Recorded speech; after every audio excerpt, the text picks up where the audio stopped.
Voilà, so good afternoon, good morning, buenos dias. I'm here today with Sarah from Private Travel Iceland, our wonderful DMC. And Sarah is gonna give us back to the basic, you said, but I'm sure you have Yes. love a lot of things to say. So, Sarah, the screen is all yours. Thank you, Dominique. And so yeah, as Dominique said, that the title of the presentation is Back to Basics, but Iceland is far from basic. What I kind of wanted to discuss today is Iceland as itself, like stripped back, raw, without adding any activities. And I just want to show what the country can do on its own. Because a lot of people now, when we first started the company, we were just selling general sightseeing with the guide, going and seeing all the amazing highlights. And then as the years have gone, people want to add in more activities. And it feels like now people are seeing less of the country and doing more of these activities. So I just wanted to bring it back to basics and show what the country still is about. So I just want to go through a few things on PTI before I get to that. If you know some people have been to the presentations before, you'll know a lot of this information. But if you haven't, I just want to sort of recap. So why Private Travel Iceland? We're a small full service DMC. We established, I'm trying to think of the year, nearly 13 years ago now. And it's myself, one of the co-owners, and my three Icelandic partners. And we have a team of nine working with us. So we like to keep it small, and we all like to sort of help each other out and get involved. I've got some great sales girls with me in the UK. And we sort of split our time between Iceland and the UK because it's only 2 hour flight for us. We're very lucky. And then everything operational and the rest of the team and the rest of the sales team all happens in our office in Hafnarfjordur, which is a village between Reykjavik and Keflavik Airport. So we like to handle everything for your clients from the moment they arrive to the moment they depart, taking care of guiding, transportation, the hotel accommodation, all the activities when we do include those, just to make it as seamless for you as possible. Turnaround time. So we pride ourselves in how quickly we can get those quotations over to you. You know, if it's within our sort of working day, we'll get that in a couple of hours. If it comes through at the end of the day or in the evening, we'll get that over to you the next morning. Sometimes there's a few itineraries that require a little bit of fine tuning or may take a little longer, but we're always in communication and telling you about that sort of how long it's going to be. We've also just now started working with a new app system called Odia, and the itineraries now are looking so beautiful and so stunning. So we send a link over to that, and it's all the information's on there for you. So our guides, to us, the guides in Iceland are our pride, really. You know, they're the ones that are showing you the country. You have the same driver guide throughout, and they're the ones that are making that experience. So as much information that you can give to us about your clients, the better. You know, we can then fit that guide, and sort of we then what you're seeing in the itinerary and what the clients are seeing in the itinerary is the minimum that they're going to do in Iceland, and we trust our guides profusely to then go off piste. And if your clients are into photography, they'll take them to some amazing spots to get the best shots. If they're into food and drink, they'll take them to some local farms where they can try fresh produce. So we trust them to then give your clients those wow factors on the ground. So the reason that we like to be a full service DMC and take care of everything for your client is because the majority of the time there's going to be some changes on the ground, and we can do that without disturbing you. Changes on the ground happen mainly because of weather. You know, it's a country of changeable weather, even in the summer. So we're always looking ahead. The operations team are always seeing what's coming up in the next few days, what's the forecast, and if they need to flip or switch things around. So that's why we sort of like to take care of that. If you're booking some elements and we're booking some, it just makes it a little bit more complicated and tricky. We do offer self-drive programs. These are just in the summer months, so sort of end of April through to like early October. And we try and make them a bit more personalized. We, instead of arriving after a red-eye flight and then joining the dreaded car rental queue and and just going off on their way. They can book that themselves. We have our driver meet them at the airport, bring them into Reykjavik, and then what we do is send one of our amazing team to go meet with your clients and talk through the itineraries. Then, when they've finished in Reykjavik, they have a transfer to collect their car, or we'll drop it off depending on where we're getting the car from. Because you don't need a car in Reykjavik, and then you're off on your way. We keep in contact with the clients, and then we also sort of halfway through split up the driving by giving them a day with a driver guide in a mountain vehicle, in a super jeep, where they can access the interior of the country, which they wouldn't normally be able to do with their regular vehicles. And then lastly, we're just something we've introduced this year are some small group tours. So next year we've got two departures, one in April and one in September, where we're selling per seat. So this is good for single travelers or people maybe on a sort of tighter budget. It makes Iceland a bit more accessible. So I can send you some information on those fixed departures that we have for 2026. So the reason for the presentation, Iceland, back to basics, showing you the beauty. This is the map of the country, and people are coming into Keflavik, so the airport here in the Reykjanes Peninsula. Usually going into Reykjavik, spending a night or two there. We're heading then to this Golden Circle area, down to the south coast and maybe into the interior or to the Glacier Lagoon. That is a typical first time coming to Iceland 5 to 7 day itinerary. If we've got longer in the summer, we'll do this whole Blue Ring Road. We can do that in sort of 10 to 14 nights.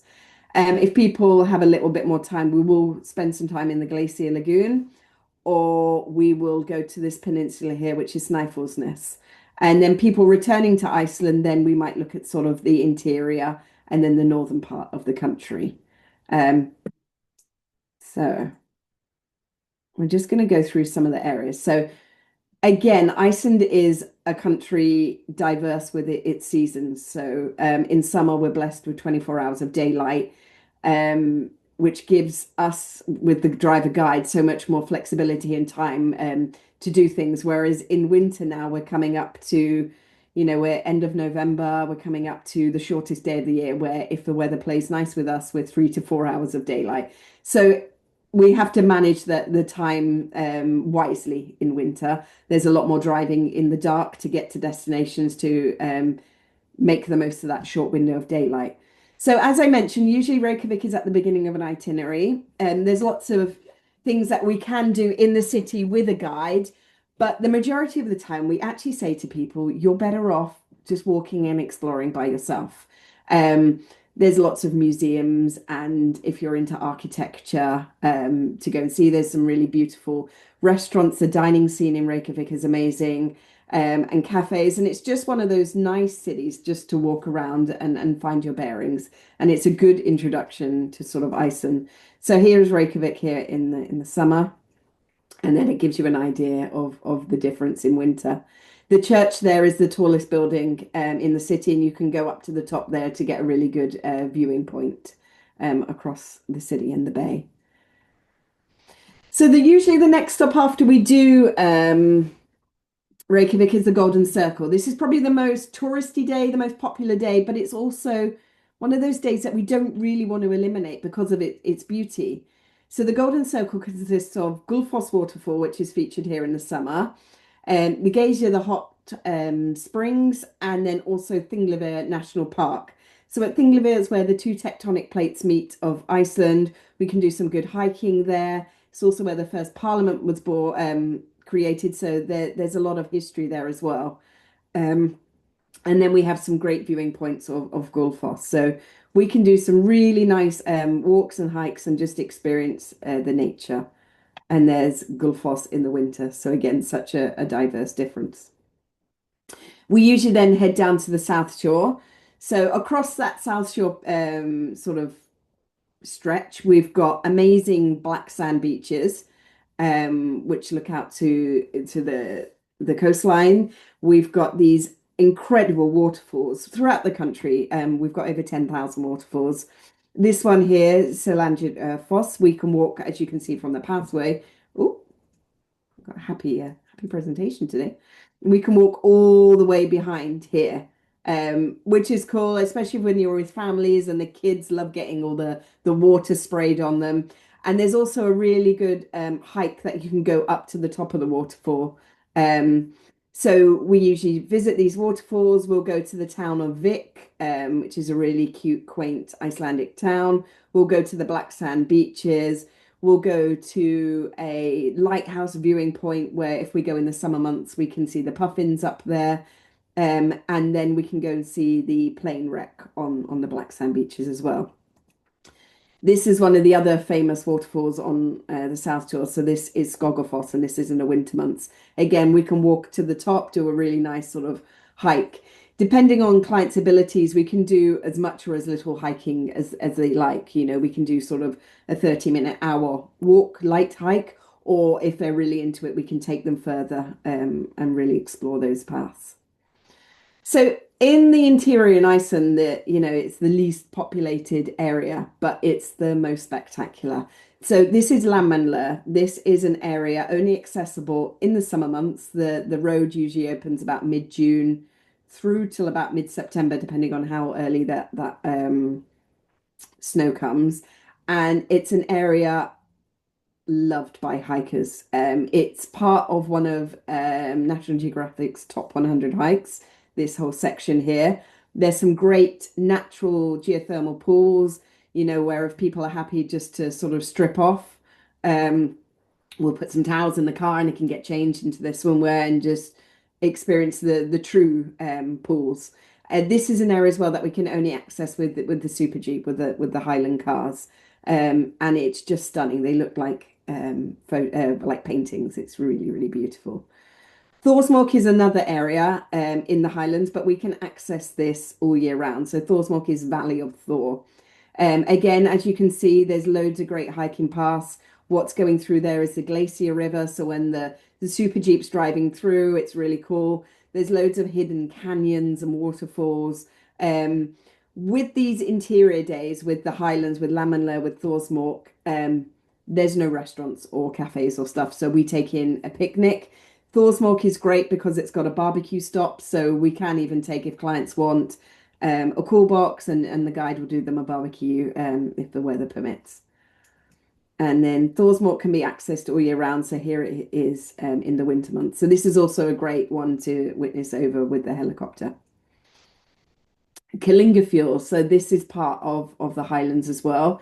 This is one of the places we explored in September because the Blue Lagoon opened a property here last year, and it's a great base for hikers. It's a range of accommodation that they open there, anything from sort of huts to deluxe rooms to suites to individual lodges, and you will hike again as little as much as you want. We did a 14-kilometer uphill hike that I think took us about 5 hours, but the end results were spectacular. If your clients aren't up to that sort of hiking as far as that, what we can do is the guide can hike halfway with them, and then we can have a vehicle meet them and drive them back to the hotel. But again, it's just so spectacular. It's a sight you don't want to miss. Skaftafell is one of the national parks that if you're going towards or back from the Glacier Lagoon, um, it's really good for the glacier.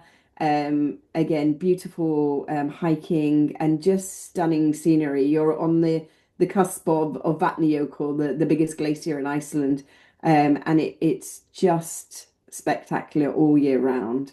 Here it is in the summer, and then as you can see, the glacier there in the winter months. It changes its feel from the beautiful colors of the flowers and the greenness to just this aggressive glacier, but it just nature at its best.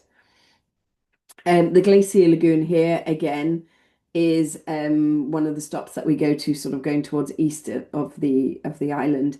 So Jökulsárlón is the main glacier lagoon. There's a couple of other smaller ones that we take the clients to as well. And you've got these amazing floating icebergs.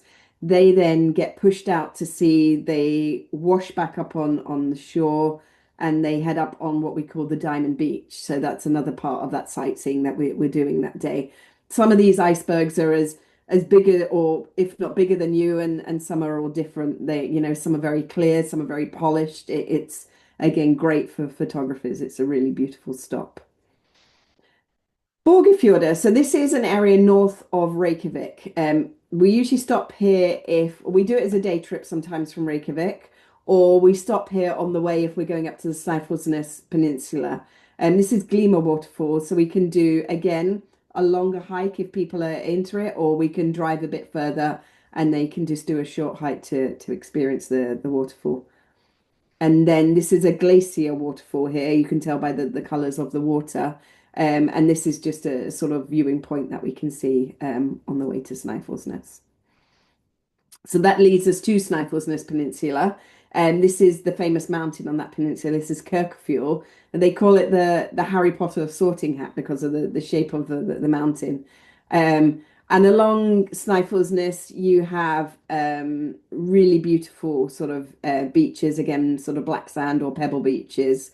You have the mountain, you have the glacier on Snæfellsnes as well. You have the famous Budir Black Church. So, and I always find this area is a lot more calmer and quieter than the main sort of South Shore and Golden Circle spots. So it's one of my sort of favorite parts of the country. Here it is again in winter.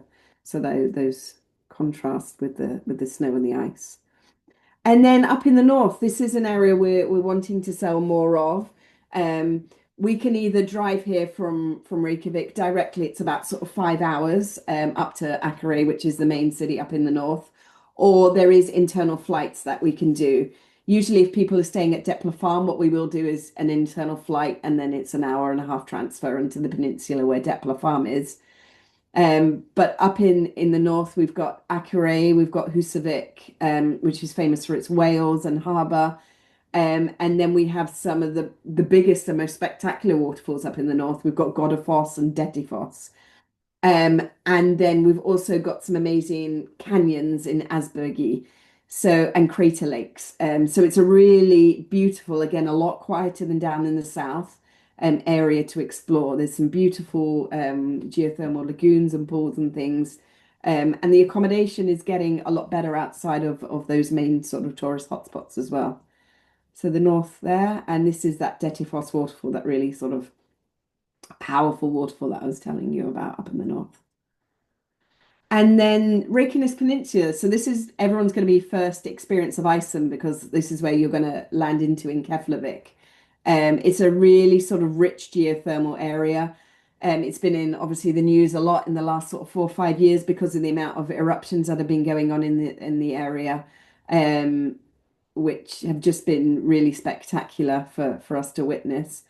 Um, and then it has some like crater lakes, and we can arrange some really special hidden lunches and things in caves if you've got some VIP clients or something, people that are wanting something a little bit more special. So there we go. I hope that kind of gives you an idea of the country itself without those activities, just stripped back and raw. And it's just experiencing nature and the beauty that the country has to offer. And then obviously, we can sort of look at those activities and things as well. But I just want people to remember that it's not just about coming to go snowmobiling and ice walking and doing 2 or 3 activities in a day. There's also, while you're experiencing and going to those places, there's all this amazing beauty around you. So thank you for your time. Thank you very much. I loved it. Huh? We've done It, a lot of webinar, but this was very different. yeah. And I actually get to remember more everything in a way. You know what I mean? And to see Yeah, the of the sun and country the water. itself and Yes, not because just, before we see it this way in a different way. Well, you did well. Pam has a good point. She said, "Is there a map available to see where these beautiful sites are?" yeah, I can pop a map when I do the follow-up. I'll Yep. write that down so I don't Mhm. forget. Voilà, we'll do that. Um, No, because I actually would love to keep the presentation as your main presentation to describe your product and your beautiful country. I think it's fabulous. Huh? yeah. Voilà. And this is how it used to be when we first started. People were coming to Iceland just Yeah, because of yeah, the yeah. country. And instead of, Um, well, as you said, more activities, what to do. yeah, which are It was great fun just, as well. And there's yes, no but problem it's adding like one stunning. or two. We just Voilà. never want it to take over Yeah, from the yeah, country yeah, yeah. itself. And just going for the walking or this, even Yeah. in winter, maybe some area are not accessible, but then you stay more in the city or you see the beauty of the scenery in the winter. No, And it's that's the really, thing, really like nice. when my 9-year-old son goes, he's just, there's not, when they're that young, there's not a great range of all the activities that they can do because a lot of age restricted. And I think we did two activities the last time we were there, but he was just so in awe of the country itself Yeah, and yeah. it's so different to where we all live and what we're used to that Mhm. I think sometimes we take that for granted, don't we? Yep. So I don't see any other question, but I'm not surprised because you cover and say everything. Ah, Paul, what alors? Paul, we used to see this type of presentation as travel guests 60 years ago, pre-YouTube. I love this presentation. It helps us position the experience for our clients more fully. Yeah, but Paul, that's exactly what I was feeling listening to that. It was unusual, huh? But Yeah. in a nice way. Thank you. Thank you. And then You said obviously it like much me, better than I said it, but that's what I meant.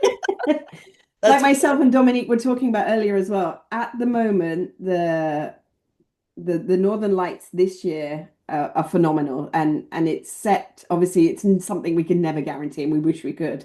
mhm. But if you've got clients interested in the Northern Lights, it's such a good time to come at the moment. It is They're just so vivid and everywhere. beautiful, Yeah. and It's that's going to guaranteed. carry It's on through. guaranteed, huh? Almost. Yeah, You can I wish. guarantee. Yeah, I know, but It's voilà. near on. Yes. Alexandra, which season is asking, which season do you consider the best for travel in Iceland? It's hard, huh? It's so hard. Yeah. I think September's my favorite because you don't have the craziness of the summer like June, July, August. And you're coming to the end of that. You still have good day length with the days, like 8 to 9 hours of daylight. But because they're starting to get dark, the northern lights are coming out. So always feel like September is like the best of both worlds. And you have these really beautiful autumnal colors. So I would always say September. It's a great time. Yeah. Okay. So no more questions. I guess we're gonna let everybody go. And Sarah, Thank I see Lilian is asking. Lilian, we had clients celebrating a birthday and anniversary with you this past October, and not only was the team fantastic to work with, but they're also still talking about how great of a time they had. Well, Ah, thank you, Lilian. That's the best things you can thank you. share. Voilà. Sarah, we get so much compliment on you, I have to tell you. Thank you. Really, you and your team. We Yeah, know, yeah. I always feel like we have a big boots to fill because Iceland is not cheap, as we know, and Yeah. it's always before clients arrive justifying that price. Mhm. And that sometimes there's a lot of backwards and forths, and we're trying to sort of iron things out. But I can honestly say, like you just said, when people leave, they're just blown away. They just absolutely love it. You know, they always say, they talk about the trip for so long, and we get so many of their friends wanting to come back, and it's just one of those destinations. So, yeah. Yeah. One thing I remember from you, like feedback I'm getting, you're so fast to answer. Mm. And then they said the rate, you're fair. So Good. nobody said you're cheap, but to Yeah. be fair, it's great. I would be surprised if somebody said your quotes are cheap, Yeah, I would. because nothing is cheap in Iceland. But to say No, fair means, you're getting I the think that's the rate best possible. compliment in terms of pricing. You're not exaggerating or adding so Yeah. much on it. So, voilà. And that's the thing, like Iceland's expensive enough. We don't want to, Yes. one of the reasons that we formed the company was because Iceland was getting so crazy expensive and that there wasn't much choice for clients to go to. So it felt like they were, Mhm. slightly getting ripped off, and we wanted to Voilà. So, open the country to luxury travels at a price it should cost. voilà. And that's what fair is a great description. Huh? Yeah. I see Angela said, amazing. Can we get a copy of this webinar? Yes, you will. Alejandra, hello to Dominique, and thanks to Sarah for this interesting presentation. Well, thank Uh, you very much to everyone. Thank you for your time. And Thank you you. can always contact Sarah on our white label platform, as we call it, www.letsconnect365.com, as well as our other partner. Huh? Sarah, thank you again for your time. A good rest of the day or the afternoon. Thank you, Dominique. Huh? And I will do the follow-up. So we'll put some information, we'll do a copy of the presentation. Perfect. And All then right. any questions, myself or Dominique are always here. Perfect. Thank you. And Pam said thank you. Thank you so much. Allez, Thank bye you, everyone. Dominique. See you soon. Bye. Bye.